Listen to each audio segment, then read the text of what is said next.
ভালো না, ওই জন্য কিন্তু এখান থেকে ভিউ আমাদের নদী পার হওয়া যাবে। হ্যাঁ ব্রিজ হয়ে গেছে, ওইটাই তো মুশকিল হলো। আর আমি চাইছিলাম ভিডিওটা করবো না, ফেরিঘাটে আমি পার হয়েছি, এই গাড়ি নেই, পিছনের দিকে তাকাও একটু। থাক থাক থাক, না ওসব বলো না তো। বলেছে একটু ভিডিও করতে, না করতে হবে ভিডিও।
রজনী তোমাকে সজনী বাড়ি ঘর মাথা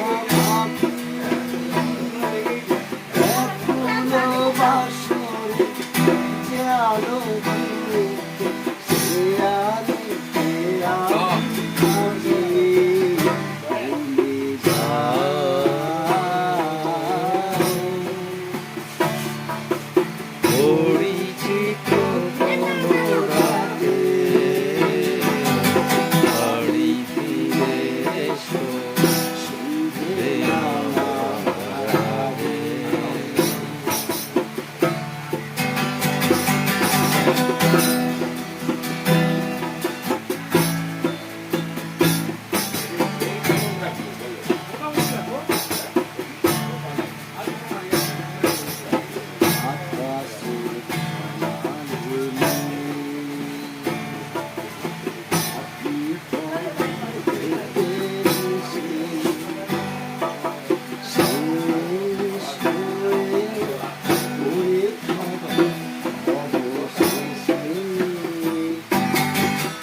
পর কি বলা যাবে না, হাসি মাটন কারি রান্না হচ্ছে। দেখুন তুমি তো বারা ইয়েকে বলে দিয়েছো, এতে বলা যায় মাটন কাকে কোন মাটন, তাই না? সঞ্জিত আমাকে বলছে, বললাম আমি তো হ্যাঁ তাহলে তাই হয়তো হবে। এটা ওটা নামিয়ে দাও, ওটা হয়ে গেছে। এরপরে বেশি হয়ে যাবে। এক পিস খেয়ে দেখো, খেয়ে দেখো।